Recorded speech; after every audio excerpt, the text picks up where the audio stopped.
What's going on, guys? It's February 26th, and here are the picks of the day. Today, I'm going to be looking at NBA, and the strategy that I'm going to use is reverse line movement.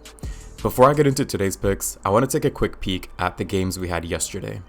So I made these 3 bets on last night's NBA games, and 2 of them won. The only one that didn't cover was Kings versus Clippers, and I had the total being over 239. And honestly, I thought this would cover, but I think the Clippers just had a really slow night. Paul George wasn't playing, but Kawhi and Harden both were just not at their best. So it got pretty close. I think the end score was 230 or so. But yeah, 2 wins, 1 losses, so it's not terrible. But with that being said, let's get into today's picks. So as I mentioned earlier, the strategy that I'm going to use is reverse line movement. If you haven't heard of that before, just check out the description. I've got a little summary that might help you out, but also just keep watching because I'm going to explain exactly how it works. And so let's take this first game, for example, where we have the Raptors playing the Pacers. This game opened up at over under 245, and then 78% of the public bettors chose the over, and then the line moved down to 244.5. And that almost seems backwards. Whenever it's lopsided like this, normally these lines will adjust to make the other outcome look more favorable, but in this case, it's almost as if they want you to bet the over. And the reason that this is happening is because the sharps have money on the game.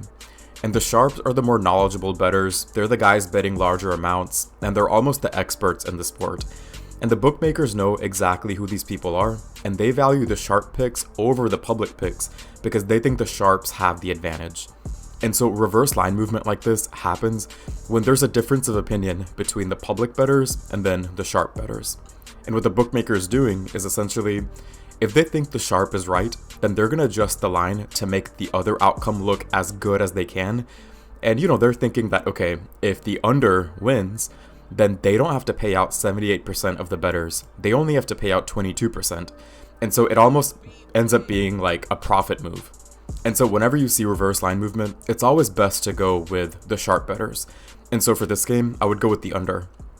So now that you know how reverse line movement works, I have one more game that I want to go over for today. And if you haven't already, please consider subscribing. I'm going to be bringing you guys reverse line movement picks 4 to 5 times a week. So be sure to tune in, and let's go to pick number 2. So the only other game for today, there weren't that many to pick from, but the only other game that I liked today was Pistons versus Knicks. In this game, it opened up at over under 224.5, and then 77% of the public bettors chose the over, and then the line moved down to 223. And so if people are already choosing the over at 224.5, then they're definitely going to pick the over at 223. The bookmakers want you to click on this outcome. So for this game, I would go with the under. And like I said earlier, I didn't see any more games today that I liked, so these 2 are going to be my picks of the day. If you have any for tonight, just let me know. And also, if you do plan on using reverse line movement, just keep in mind that the timing of these picks is really important. Sometimes these lines they're going to keep adjusting throughout the day. And so, if you wait too long, then they might adjust to the point where it ends up being a disadvantage, and then it ends up being a bad bet. So keep that in mind, and I'll see you all in the next one. Peace.